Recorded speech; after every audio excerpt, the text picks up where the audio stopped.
Les femmes et le langage ******** Le Sage et ses amis Rémy de Gourmont. Les femmes et le langage à Paris chez Madame Le Sage. La part des femmes est si grande dans l'œuvre de la civilisation qu'il serait à peine exagéré de dire que l'édifice est bâti sur les épaules de ces frêles cariatides. Les femmes savent des choses qui n'ont jamais été écrites ni enseignées, et sans lesquelles presque tout le matériel de notre vie quotidienne serait inutilisable. Des Cosaques, en 1814, ayant découvert une provision de bas, les enfilèrent immédiatement par-dessus leurs bottes, exemple général de nos gestes les plus communs, si les femmes n'avaient pas été dans les siècles les patientes éducatrices de l'enfance. Ce rôle est si naturel qu'il en paraît humble, nous ne sommes frappés que par l'extraordinaire. Le puissant outillage d'un tissage nous subjugue. Qui a jamais regardé avec émotion le simple jeu de deux aiguilles à tricoter? Cependant, comparé à ces petits morceaux de bois, le plus formidable métier mécanique n'est plus rien, il représente une civilisation particulière, les aiguilles de bois ou de fer représentent la civilisation absolue. Il faut en tout distinguer l'essentiel et ce qui est de surcroît. Dans la civilisation, la part des femmes représente l'essentiel. Cela est plus facile à sentir qu'à prouver, car il s'agit précisément des actes qui passent inaperçus le long de la vie, de toutes sortes de choses dont on ne parle pas parce qu'on ne les voit pas ou parce qu'on n'en comprend pas l'importance. Ainsi la physiologie a été longtemps ignorée tandis que la curiosité se portait au monstre, le phénomène continu disparaît pour nos sens. Ce fut un citadin ou un prisonnier ou un aveugle soudain guéri qui s'avisa le premier de la beauté de la nature. Il y a une psychologie extérieure qui disparaît dans l'habitude, analysée, elle révèle les actes volontaires les plus importants de la vie. Volontaire, c'est-à-dire contingent relativement aux mouvements primordiaux de la vie d'une espèce, volontaire, en ce qu'ils ont de particulier pour signaler une race, volontaire, si l'on regarde la volonté comme la conscience d'un effort inconscient. Sens ou faculté, la parole ne peut logiquement être séparée de l'ouïe, mais l'éducation de l'ouïe est beaucoup moins sensible que celle de l'appareil vocal, on peut donc les considérer séparément, ou du moins sans observer un ordre précis en des acquisitions qui sont enchevêtrées comme tous les jeux de la vie. Remuer, entendre, voir, parler, tout cela se tient, l'imitation se jette à la fois sur toutes les fonctions, quoiqu'on puisse établir un ordre de naissance appréciable pour chacune d'elles. Cet ordre importe peu en une étude où il s'agit non de l'intelligence qui reçoit, mais de l'intelligence qui donne, de l'extérieur, et non de la vie psychologique interne. La parole est féminine. Les poètes et les orateurs sont des féminins. Parler, c'est faire œuvre de femme.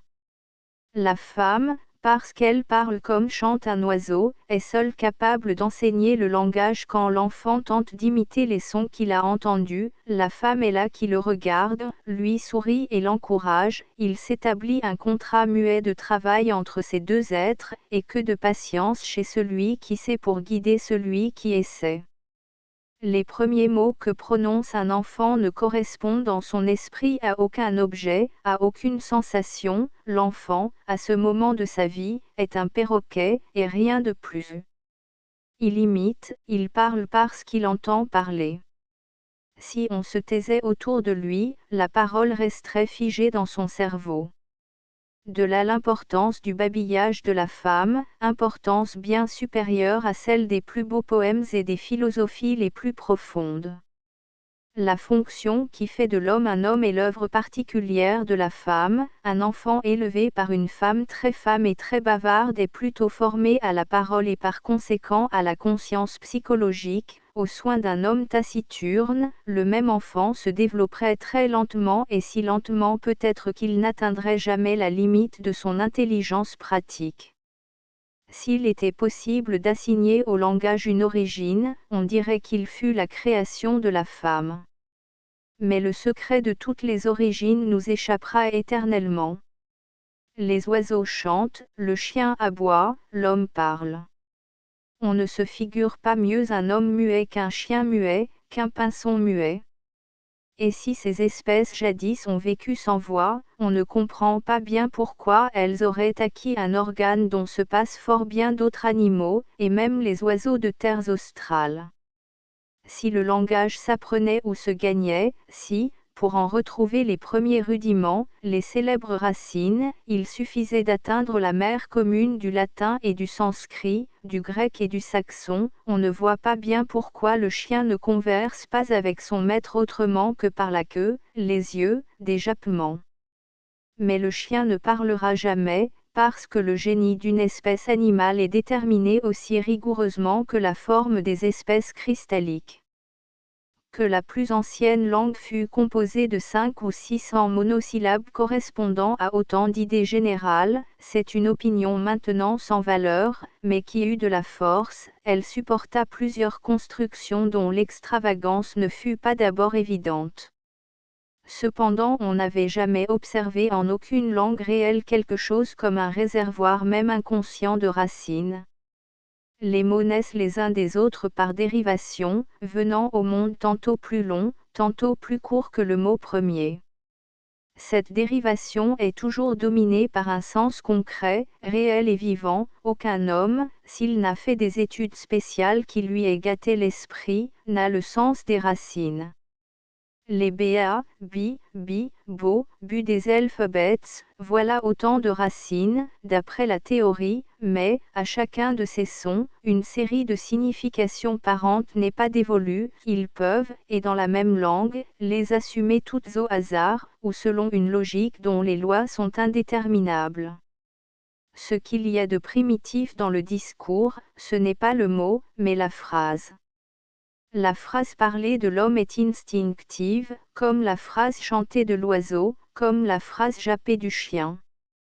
Le mot est un produit analytique. Pour donner la priorité au mot sur la phrase, on était de cette idée que le mot est créé après que la chose a été perçue, l'homme agissant comme un nomenclateur, comme un professeur de botanique qui donne des noms à des brins de mousse. La réalité est différente. L'enfant balbutie des mots avant de connaître les objets dont ces mots sont le signe.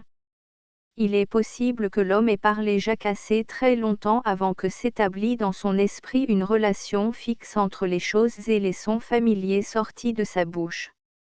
Des milliers de langues ont pu être ainsi successivement jacassées sur des milliers de territoires, langues imprécises, avant tout musicales, suite de phrases où certains sons seulement correspondaient à des réalités. Mais ces sons, malgré leur importance, malgré leur valeur d'utilité et de représentation, on peut les supposer d'abord presque aussi fugitifs que le reste du discours. Une langue non écrite ne survit jamais à la génération qui la crée. Chez les sauvages, chaque génération crée sa langue, si bien que le grand-père est un étranger parmi ses petits-enfants.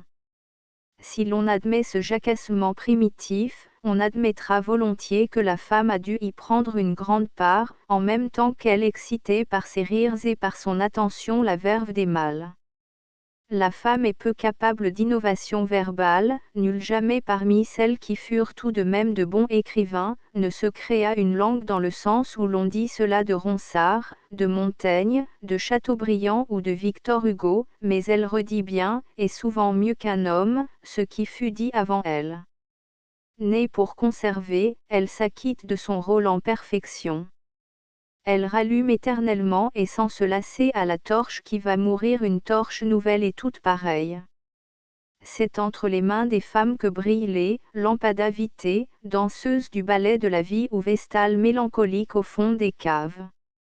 Ce que la femme fut historiquement, elle le sera toujours et elle le fut toujours, dès avant l'histoire. Des mots se fixent dans le jacassement primitif, c'est l'œuvre de la femme. Née à l'attention par la monotonie de son labeur de ménagère, elle se révolte contre le renouvellement inutile des termes. Sa vie s'est compliquée en ce territoire où la chasse est abondante, où la nature est féconde, les besoins des hommes croissent avec leur richesse, et en même temps les travaux de la femme. travaillant davantage, elle a moins de temps pour écouter les discours et les chansons, des nouveautés trop rapprochées la déroutent, elle corrige le langage des hommes qui, à leur tour, se déconcertent. Ainsi naissent les mots usuels, ainsi se multiplie dans le champ parlé de l'homme le nombre des sons fixes correspondant à des réalités. À l'idée de faire entrer ainsi l'attention dans le monde par la femme et de M. Ribot, Psychologie de l'attention. Il arriva aussi, et cela, sans doute, dès les temps les plus anciens, que la femme, dont la mémoire est excellente, eût retenu des parties de discours plus musicales, mieux rythmées, quelques couplets semblables à ces mélopées que les nègres répètent insatiablement. L'homme créait, la femme apprenait par cœur.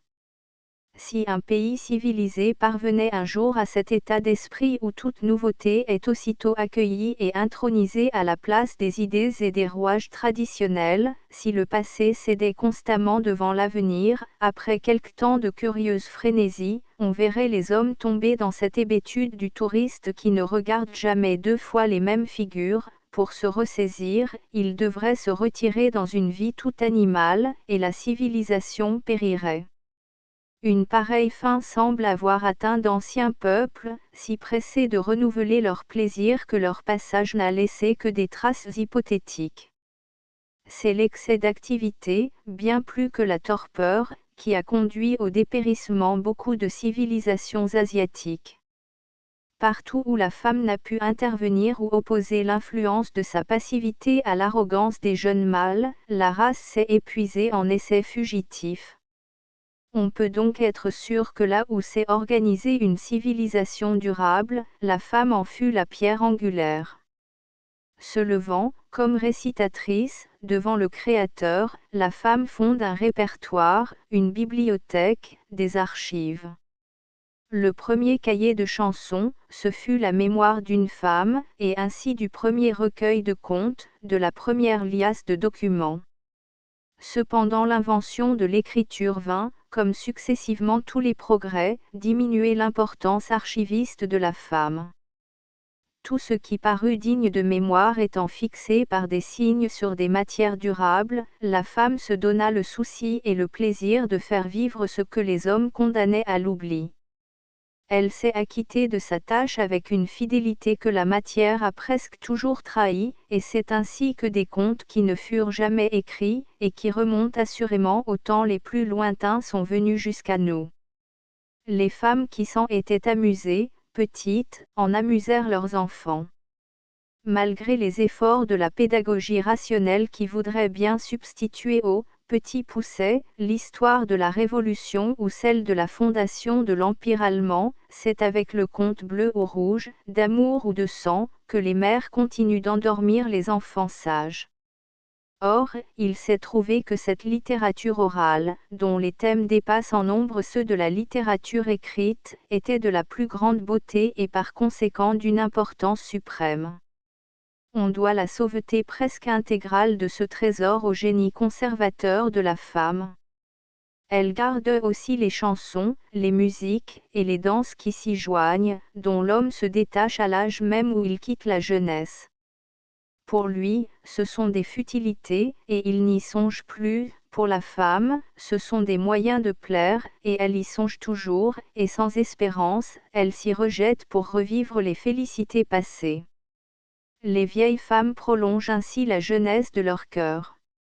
Il ne semble pas que les femmes aient eu une grande part dans l'invention des contes et des chansons, elles ont maintenu, ce qui est une manière de créer, mais on trouve cependant la marque de leur esprit en certaines variantes. Leur tendance fut d'adoucir le dénouement d'un conte, de calmer l'effervescence d'une chanson trop folle. Cette intervention sauva la vie à beaucoup de ces petites choses en les mettant à la portée des enfants, dont la mémoire est un coffret très sûr. Avec la littérature, les femmes conservaient tout un ensemble de notions qu'il est difficile de déterminer. Il ne s'agit pas du long chapelet des superstitions, mais de ce que les superstitions, les croyances, les traditions contiennent de sens pratique. Pour évaluer l'importance de ce chapitre de la connaissance humaine, il faut se recueillir en une sorte d'examen de conscience. Alors, ayant longtemps réfléchi, on saura trier les choses qui s'apprennent dans les livres et celles qui ne furent jamais écrites et que pourtant tout le monde sait. Ce qu'il y a de vraiment indispensable pour la conduite dans la vie nous a été appris par les femmes, les menues règles de la politesse, ces gestes qui nous ouvrent la cordialité ou la déférence d'autrui, ces mots qui font bien venir, ces attitudes qu'il faut varier selon les caractères et les situations, toute la stratégie sociale. C'est en écoutant les femmes qu'on apprend à parler aux hommes, à s'insinuer dans leur volonté, car seules celles qui savent plaire peuvent enseigner à plaire. Avant même de parler, un enfant connaît la valeur d'un sourire, c'est son premier langage, et rien ne prouve qu'il soit absolument instinctif. L'animal n'a d'attitude que celles qui sont le signe d'un besoin, il y en a de belles, il y en a de jolies, il n'y en a pas de volontaires. Le sourire du plus petit enfant voile souvent une intention. La femme lui a appris le mystère des échanges et que pour un geste aimable on peut acquérir des nourritures et les autres choses nécessaires à la vie. La petite fille, mieux disposée à goûter cet enseignement, connaît la valeur du pli de ses lèvres et du geste qui agite sa main rose, et cela bien avant que la connaissance des signes vocaux ait permis à son cerveau tendre le raisonnement élémentaire.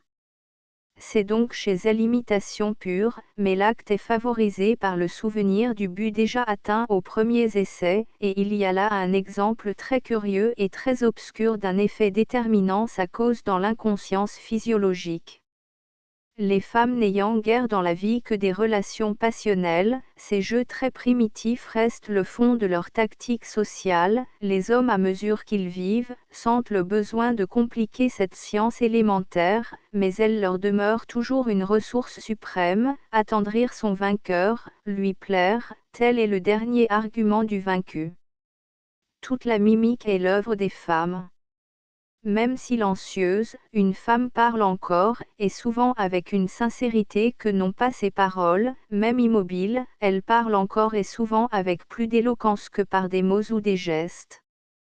La conformation de son corps fait que sa respiration est un langage, le rythme de sa poitrine dit l'état de son âme et les degrés de son émotion. Aucun discours ne trouve un homme plus sensible. Mais leurs yeux disposent d'un clavier plus étendu, quoique moins émouvant. Avec les yeux, avec l'arc de la bouche muette diversement infléchi, la femme peut aller jusqu'au bout de sa pensée. L'œil pâlit ou s'avive, lève ou abaisse son regard, et c'est le désir ou le dédain, le dépit ou la promesse, autant de pages qu'un homme comprend dès qu'il a intérêt à les lire. À ses lueurs et à ses mouvements, le jeu des paupières ajoute sa valeur, ce jeu est affirmatif, négatif, interrogateur. Il profère un oui bref et net et un oui de langueur et d'abandon, il questionne sur le ton de la colère ou celui de la plainte, il refuse par un arrêt brusque à moitié de la prunelle qui voile les yeux sans les fermer. Mais que d'autres nuances et que le sourire aussi est riche en paroles. Toute la femme parle, elle est le langage même. Ses enfants seront d'abord des mimes. Comme leur mère, ils sauront parler d'abord avec tout ce qui ne parle pas, acquisition précieuse. Darwin a trouvé chez les animaux l'esquisse de l'expression des émotions. Il y a dans la mimique humaine une importante part d'instinct, la femme a cultivé ses mouvements primitifs, elle les a chargés de nuances, elle les a multipliés, aux signes des émotions vraies sont venus se joindre les signes des émotions fausses, et alors seulement il y a eu langage. L'expression animale des émotions n'est pas un langage, car elle ne saurait feindre, le langage vrai commence avec le mensonge. Il y a un sens du réel dans le mot fameux, le langage a été donné à l'homme pour déguiser sa pensée. Le mensonge, qui est la seule preuve extérieure de la conscience psychologique, est aussi la seule preuve que des gestes sont un langage et non une mimique inconsciente, le mensonge est la base même du langage et sa condition absolue. L'analyse des faits linguistiques démontre cela assez bien, puisque tout mot contient une métaphore et que toute métaphore est un déplacement de la réalité, quand elle n'est pas un mensonge voulu et prémédité. Mais à prendre le langage tel qu'il nous apparaît, et en supposant que chaque mot corresponde à un objet, on peut dire que s'il existait un homme qui n'eût jamais menti, cet homme n'aurait jamais parlé. Ce n'est pas parler, en effet, que de dire « j'ai peur » ou « j'ai froid », quand on a peur ou qu'on a froid, c'est exprimer une émotion ou une sensation au moyen de signes verbaux, analogues au tremblement de l'animal transi ou affamé. Mais si au contraire, niant son émotion ou sa sensation, l'homme qui a froid dit « j'ai chaud » et l'homme qui a faim « je n'ai pas faim », il parle, qu'il use des paroles, des gestes ou des signes de l'écriture, à cela, au mensonge, c'est-à-dire à la conscience, on reconnaît l'homme. Mensonge, que l'on ne s'y trompe pas, prend ici le sens de « expression d'une sensation imaginaire », il s'agit de psychologie et non de morale, domaines séparés. Si la femme est le langage, elle doit donc être le mensonge, et aussi la conscience. Tout cela se tient et ne fait qu'un. Le premier de ces points n'a pas été étudié, mais l'opinion populaire lui est favorable. Outre qu'elles parlent plus volontiers que les hommes, elles usent d'une syntaxe meilleure, d'un vocabulaire moins hasardé, elles prononcent bien, on sent que le langage est leur élément. Le second point, le mensonge, est incontesté, mais on en fait un crime aux femmes, alors qu'il est la conséquence d'un autre do et d'ailleurs une affirmation de leur spiritualité. Les femmes mentent plus que les hommes, c'est donc qu'elles ont un plus grand sentiment de l'indépendance, une conscience plus vive, et voilà le troisième point atteint, sans qu'il soit besoin, semble-t-il, d'une démonstration minutieuse. On a parlé du mensonge hystérique, il est probable qu'il y a là un abus, non dans les termes, mais dans l'intention qui les a unis. Si l'on veut dire mensonge inconscient, c'est une absurdité. Le mensonge est, au contraire, le signe même de la conscience, et il ne peut y avoir mensonge que là où il y a conscience pleine et active. Il ne faut pas confondre une sensation délirante exprimée telle qu'elle a été sentie avec le travestissement volontaire donné à l'expression d'une sensation vraie, confondre avec le dernier le premier terme de la série. L'animal ne ment jamais, comment le pourrait-il ? Il est forcé d'exprimer, tel qu'il éprouve, sa sensation. S'il a envie de mordre, le chien retrousse ses babines, montre ses dents. Le voit-on se contenir, faire l'hypocrite, mentir. C'est qu'au contact de l'homme il a peut-être acquis un rudiment de conscience, c'est que l'éducation qu'il a reçue se trouve à ce moment en conflit avec son instinct. D'ailleurs la ruse, et surtout appliquée à la défense ou à la quête de la vie, est tout autre chose que le mensonge, c'est une forme aiguë de la prudence. Le vrai mensonge est sans but, sans utilité que d'affirmer un détachement supérieur, il apparaît tel qu'une négation des liens qui attachent l'homme à la réalité, par quoi il se rapproche de la poésie et de l'art, dont il est un des éléments. L'art est né, comme le mensonge, d'une vive conscience, des sensations et des émotions, il affirme un état de sensibilité extrême, en même temps qu'une tendance à repousser ce réel dont les sens d'un homme furent blessés. L'art, quelle que soit sa forme, implique une connaissance approfondie des signes, et la volonté de les transposer sans tenir compte de leur concordance usuelle. L'artiste est celui qui ment supérieurement, au-dessus des autres hommes. S'il ment avec la parole, c'est le poète, avec le son inarticulé, c'est le musicien, avec les formes dont il fixe les attitudes, c'est le sculpteur, et son art n'est que le développement extrême du langage des gestes, dont le danseur fixe un état très fugitif, avec les lignes et les couleurs, c'est le peintre, et que fait-il ? Sinon de rendre aux hiéroglyphes des écritures primitives leur véritable aspect et toute leur ampleur naturelle. L'art est un langage et n'est que cela. Mais si la femme est le langage, d'où vient qu'elle se voit si médiocrement manifestée dans les jeux suprêmes du langage ? Des critiques, pour la flatter, ont allégué on ne sait quelle hérédité latérale, par quoi on démontre que, filles de mères de moins en moins cultivées, à mesure que l'on remonte le cours des siècles, il n'est pas surprenant que leurs aptitudes soient moindres que celles des mâles. Cela n'est pas sérieux, car le génie ni le talent n'ont rien à voir avec les cultures antérieures, il y a des aptitudes que le milieu développe. Pourquoi une fille n'hériterait-elle pas de cette aptitude comme un frère ? D'ailleurs voilà des milliers d'années que l'on apprend la musique aux femmes, et c'est peut-être là qu'elles ont encore le moins créé. La cause est plus profonde.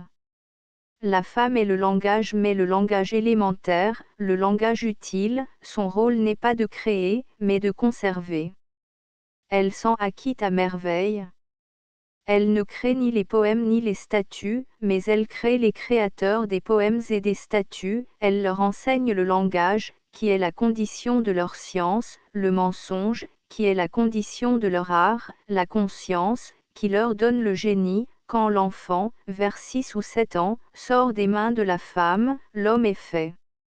Il parle, et c'est tout l'homme. La grande œuvre intellectuelle de la femme est l'enseignement du langage. Les grammairiens et leurs succédanés, instituteurs et professeurs, s'imaginent être les maîtres du langage et que sans leur intervention la langue des hommes périrait dans la confusion et l'incohérence, on les entretient depuis des siècles dans cette illusion, et pourtant il n'en est pas de plus ridicule. Les femmes sont les ouvriers élémentaires, et les poètes les ouvriers supérieurs du langage, les uns et les autres inconscients de leur rôle. L'intervention du grammairien est presque toujours mauvaise, à moins qu'elle ne se borne à constater des faits, à moins qu'elle n'ose ramener vers les mains des femmes et des poètes une influence que la science ne saurait exercer qu'avec injustice. Voici des enfants qui parlent, ils s'en vont à l'école recevoir une leçon de grammaire. Ils parlent et usent de toutes les formes du verbe et de toutes les nuances de la syntaxe avec aisance et justesse. Ils parlent, mais voilà l'école, et le maître triomphe de leur apprendre ce que c'est que l'imparfait du subjonctif. À une fonction l'écolâtre a substitué une notion, il a remplacé le geste par la conscience du geste, le mot par sa définition, il enseigne la grammaire, il n'enseigne pas le langage. Le langage est une fonction, la grammaire est l'analyse de cette fonction. Il est aussi utile de savoir la grammaire pour parler sa langue naturelle que de savoir la physiologie pour respirer avec ses propres poumons ou marcher avec ses jambes. Comparé au rôle de la mère ignorante qui cueille comme une fleur le premier mot épanoui sur les lèvres de l'enfant, le rôle du maître est presque nul. Ce mot qui vient de fleurir, c'est la mère elle-même qui l'a semé, car si le langage est une fonction, il faut lui donner les matériaux sur lesquels elle puisse s'exercer.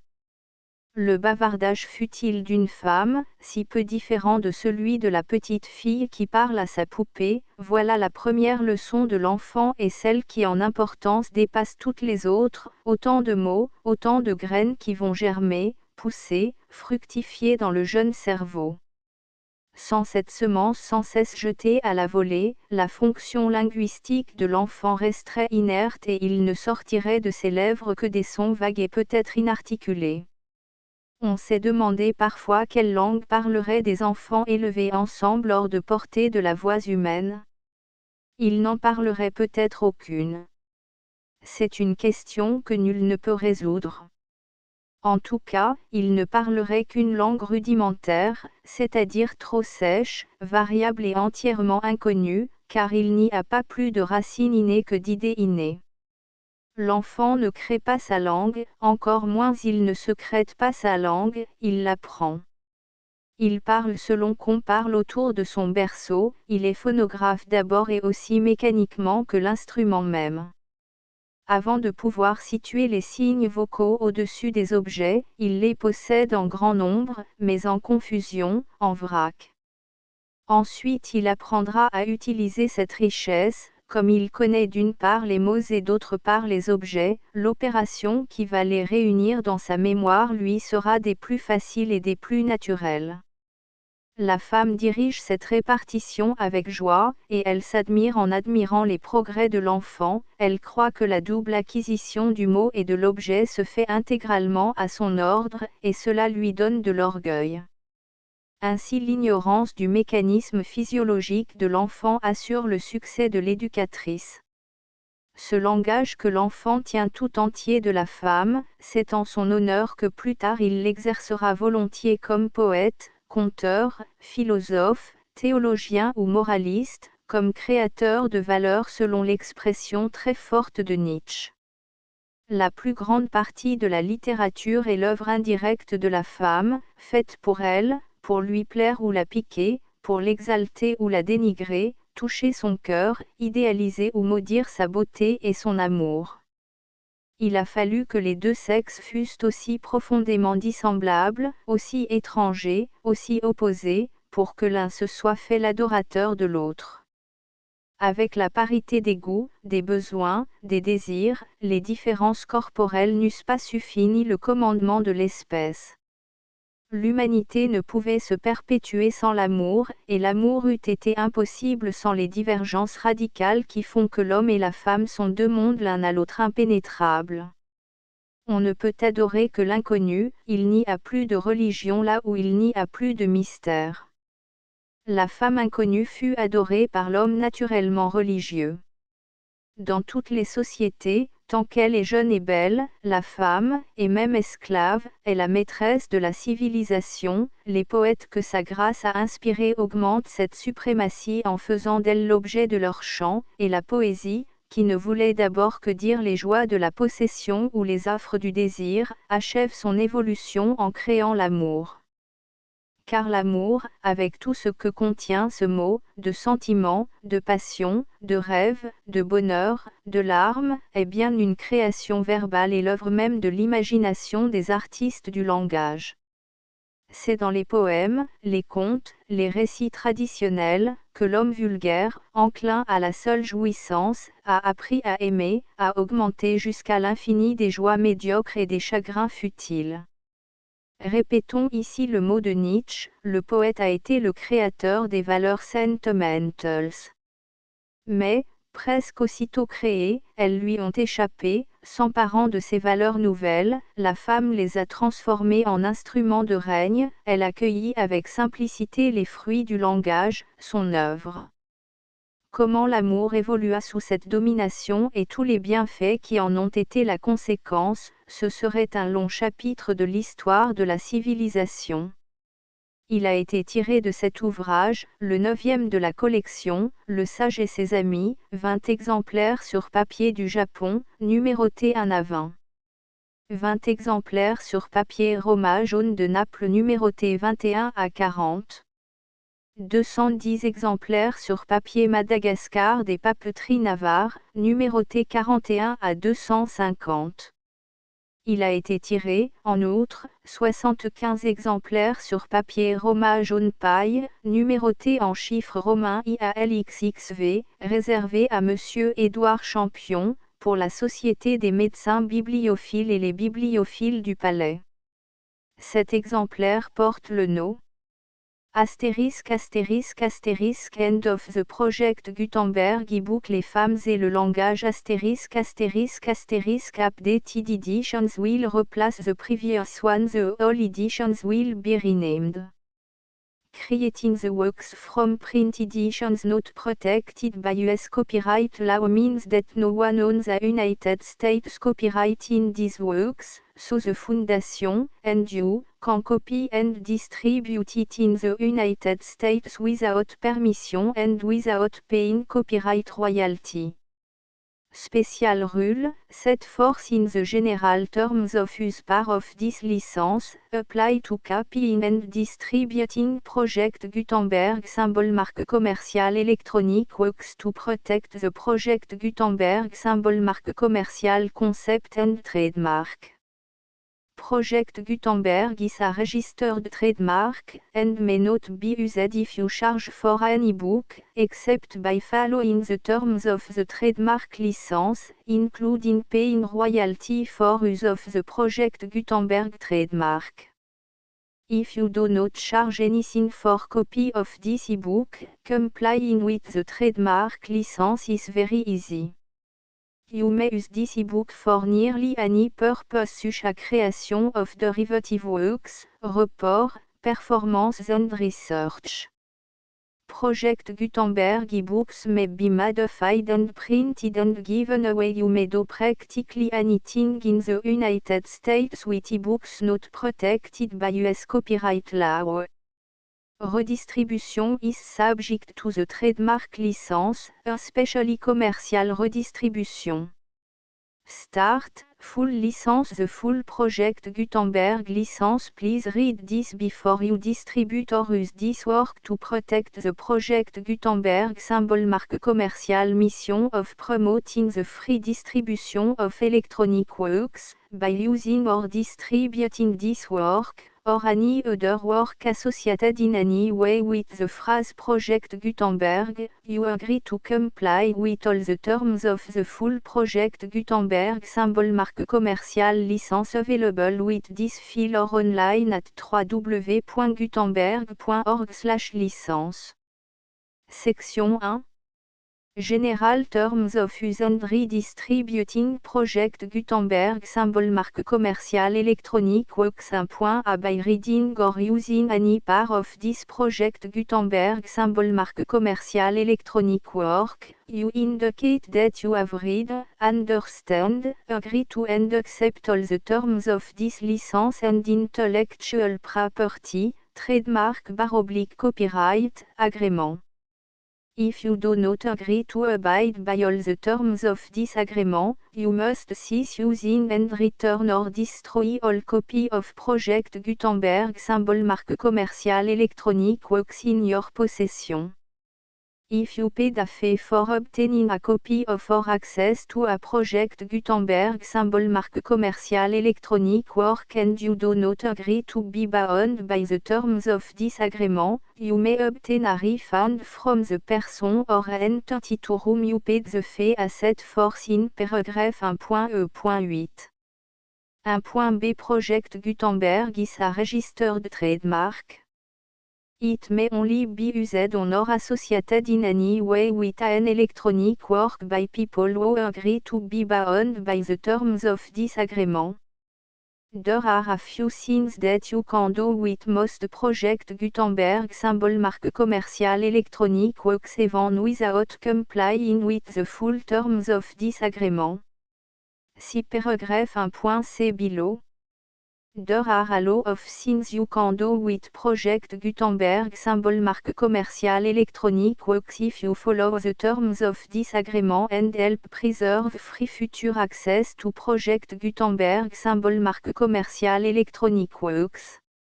See paragraph 1.e below.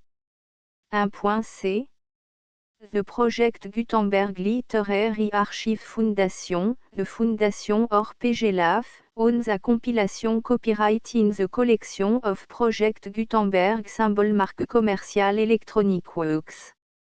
Nearly all the individual works in the collection are in the public domain in the United States. If an individual work is unprotected by copyright law in the United States and you are located in the United States, we do not claim a right to prevent you from copying, distributing, performing, displaying or creating derivative works based on the work alone as all references to Project Gutenberg are removed. Of course, we hope that you will support the Project Gutenberg symbol marque commercial mission of promoting free access to electronic works by freely sharing Project Gutenberg symbol marque commercial works in compliance with the terms of this agreement for keeping the Project Gutenberg symbol marque commercial name associated with the work. You can easily comply with the terms of this agreement by keeping this work in the same format with its attached full Project Gutenberg symbol marque commercial license when you share it without charge with others. 1.d The copyright laws of the place where you are located also govern what you can do with this work. copyright laws in most countries are in a constant state of change. If you are outside the United States, check the laws of your country in addition to the terms of this agreement before downloading, copying, displaying, performing, distributing or creating derivative works based on this work or any other Project Gutenberg symbol mark commercial work. The Foundation makes no representations concerning the copyright status of any work in any country other than the United States.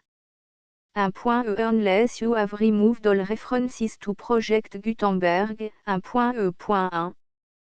The following sentence, with active links to, or other immediate access to, the full Project Gutenberg symbol mark commercial license must appear prominently whenever any copy of a Project Gutenberg symbol mark commercial work, any work on which the phrase Project Gutenberg appears, or with which the phrase Project Gutenberg is associated, is accessed, displayed, performed, viewed, copied or distributed. This ebook is for the use of anyone anywhere in the United States and most other parts of the world at no cost and with almost no restriction whatsoever.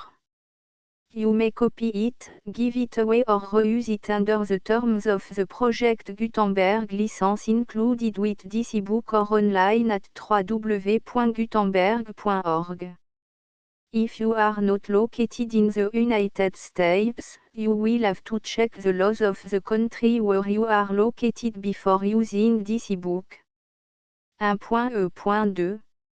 If an individual Project Gutenberg symbol mark commercial electronic work is derived from texts not protected by US copyright law, does not contain a notice indicating that it is posted with permission of the copyright holder, the work can be copied and distributed to anyone in the United States without paying any fees or charge. If you are redistributing or providing access to a work with the phrase Project Gutenberg associated with or appearing on the work, you must comply either with the requirements of paragraphs 1.E.1 through 1.E.7 or obtain permission for the use of the work and the Project Gutenberg symbol mark commercial trademark as set forth in paragraphs 1.E.8 or 1.E.9. 1.E.3. If an individual Project Gutenberg symbol mark commercial electronic work is posted with the permission of the copyright holder, your use and distribution must comply with both paragraphs 1.E.1 through 1.E.7 and any additional terms imposed by the copyright holder. Additional terms will be linked to the Project Gutenberg symbol mark commercial license for all works posted with the permission of the copyright holder found at the beginning of this work. 1.E.4. Do not unlink or detach or remove the full Project Gutenberg symbol mark commercial license terms from this work, or any file containing a part of this work or any other work associated with Project Gutenberg symbol mark commercial. 1.E.5. Do not copy, display, perform, distribute or redistribute this electronic work, or any part of this electronic work, without permanently displaying the sentence set forth in paragraph 1.E.1 with active links or immediate access to the full terms of the Project Gutenberg symbol mark commercial license. 1.E.6. You may convert to and distribute this work in any binary, compressed, marked up, non-proprietary or proprietary form, including any word processing or hypertext form. However, if you provide access to or distribute copy of a Project Gutenberg symbol mark commercial work in a format other than plain vanilla ASCII or other format used in the official version posted on the official Project Gutenberg symbol mark commercial website, www.gutenberg.org. You must, at no additional cost, fee or expense to the user, provide a copy, a means of exporting a copy, or a means of obtaining a copy upon request, of the work in its original plain vanilla ASCII or other form. Any alternate format must include the full project Gutenberg symbol marque commerciale licence as specified in paragraph 1.e.1. 1.e.7. Do not charge a fee for access to, viewing, displaying, performing, copying or distributing any project Gutenberg symbol marque commerciale works unless you comply with paragraph 1.e.8 or 1.e.9. 1.e.8. You may charge a reasonable fee for copy of or providing access to or distributing project Gutenberg symbol marque commerciale electronic works provided that you pay a royalty fee of 20% of the gross profit you derive from the use of project Gutenberg symbol marque commerciale works calculated using the method you already use to calculate your applicable tax. The fee is owed to the owner of the project Gutenberg symbol marque commerciale trademark, BU et HAS agreed to donate royalty under this paragraph to the project Gutenberg Literary Archive Foundation. Royalty payment must be paid within 60 days following each date on which you prepare, or are legally required to prepare, your periodic tax returns.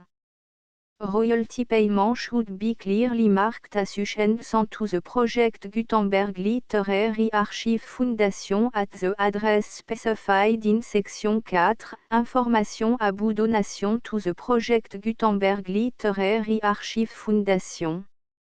You provide a full refund of any money paid by a user who notifies you in writing, or by email, within 30 days of receipt that S// does not agree to the terms of the full project Gutenberg symbol marque commerciale licence.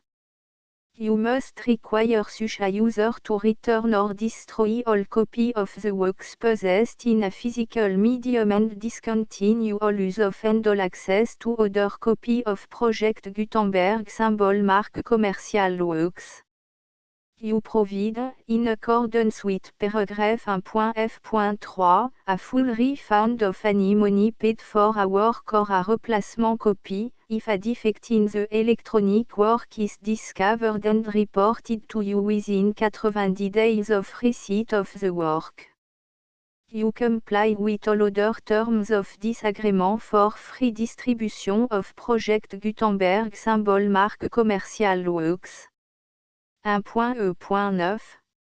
If you wish to charge a fee or distribute a project Gutenberg symbol marque commerciale electronic work or group of works on different terms than are set forth in this agreement, you must obtain permission in writing from the project Gutenberg Literary Archive Foundation, the manager of the project Gutenberg symbol marque commerciale trademark.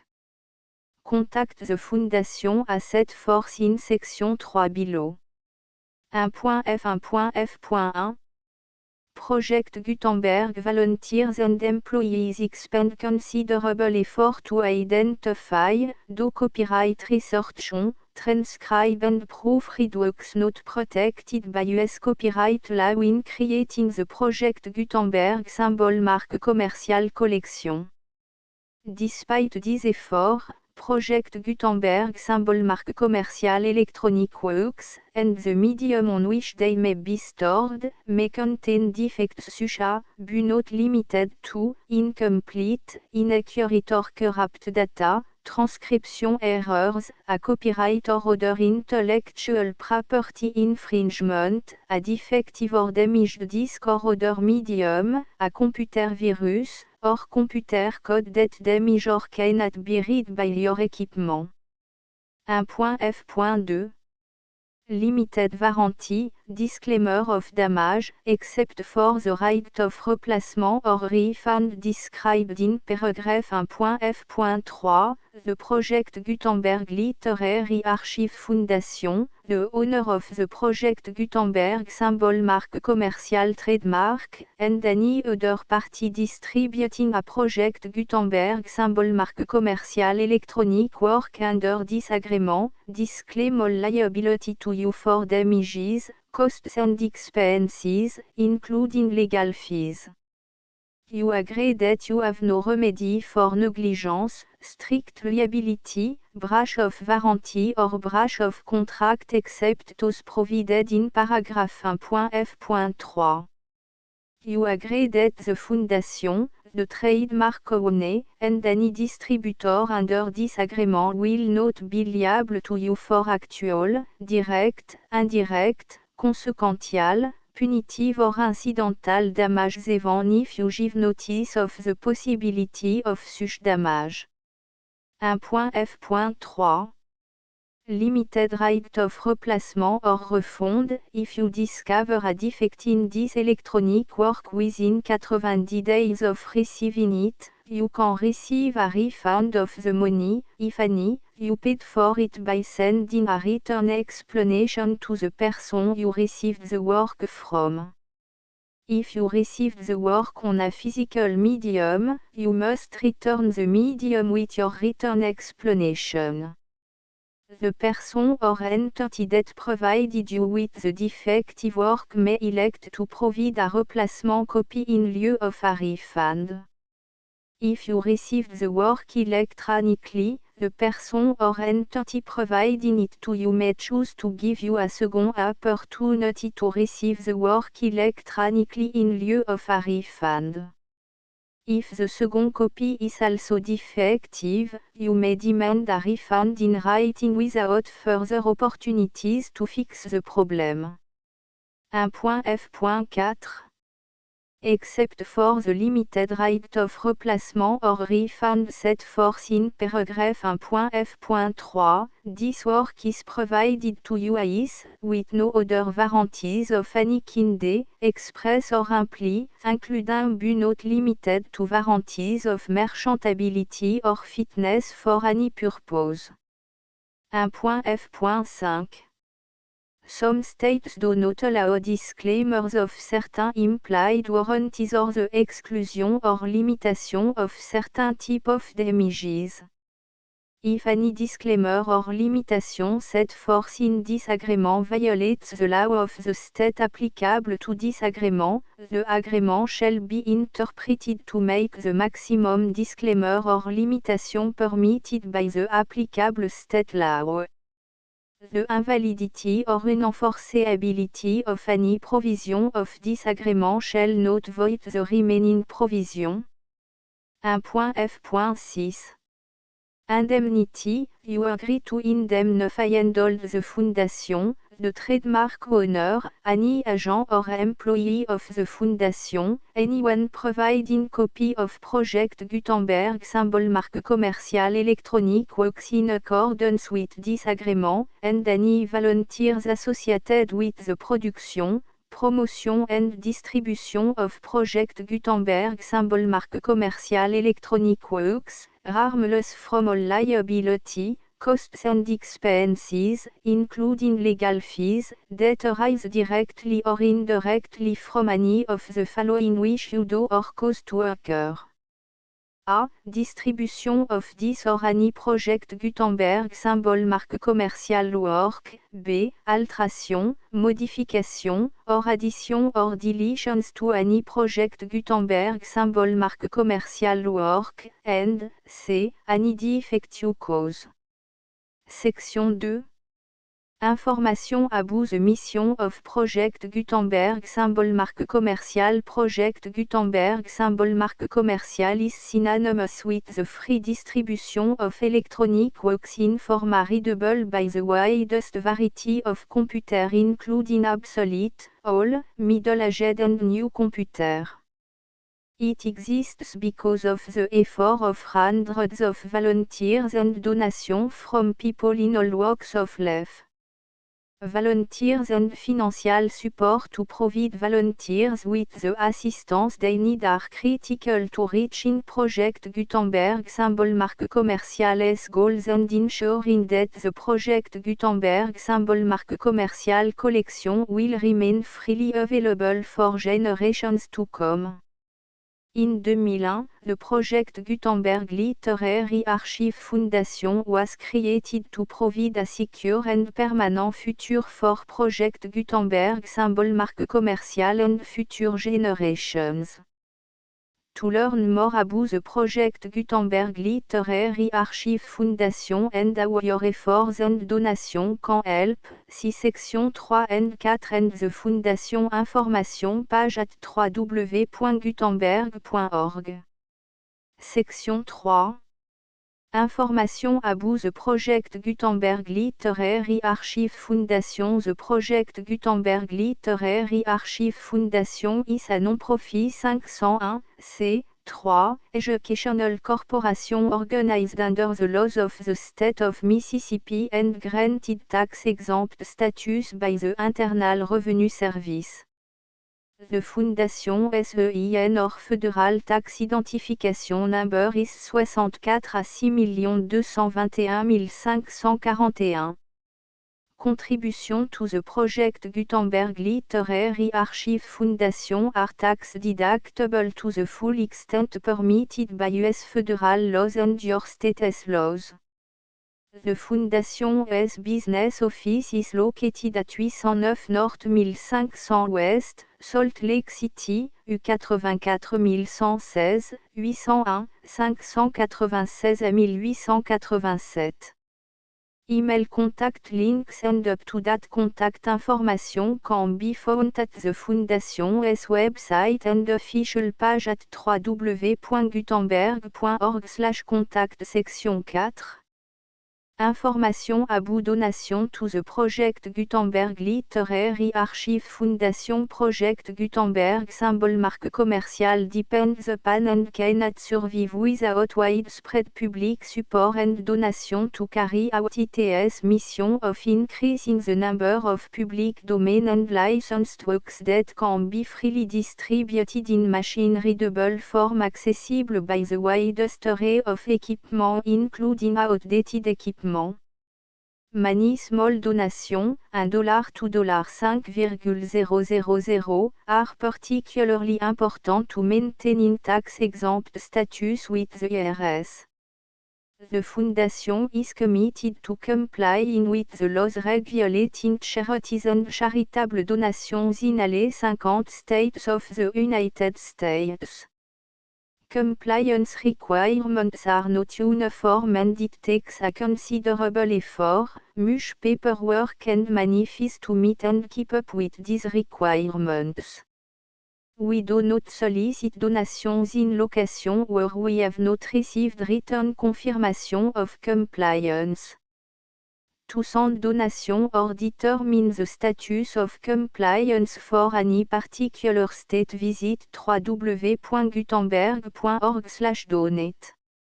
While we cannot and do not solicit contribution from states where we have not met the solicitation requirements, we know of no prohibition against accepting unsolicited donation from donors in such states who approach us with offers to donate. International donations are gratefully accepted, but we cannot make any statements concerning tax treatment of donations received from outside the United States. US laws alone swamp for small staff. Please check the Project Gutenberg web page for current donation methods and addresses. Donations are accepted in a number of other ways including checks, online payments and credit card donations. To donate, please visit www.gutenberg.org/donate. Section 5. Général information about Project Gutenberg symbol marque commercial electronic works. Professor Michael S.R. was the originator of the Project Gutenberg symbol marque commercial concept of a library of electronic works that could be freely shared with anyone. for 40 years, et produced and distributed Project Gutenberg symbol marque commerciale ebooks with only a loose network of volunteer support. Project Gutenberg symbol marque commerciale ebooks are often created from several printed editions, all of which are confirmed and not protected by copyright in the US unless a copyright notice is included. Thus, we do not necessarily keep ebooks in compliance with any particular paper edition. Most people start at our website which has the main page search facility, www.gutenberg.org. This website includes information about Project Gutenberg symbol marque commerciale, including how to make donation to the Project Gutenberg Literary Archive Foundation, how to help produce our new ebooks, and how to subscribe to our email newsletter to read about new ebooks. Les femmes et le langage The Full Project Gutenberg Licence.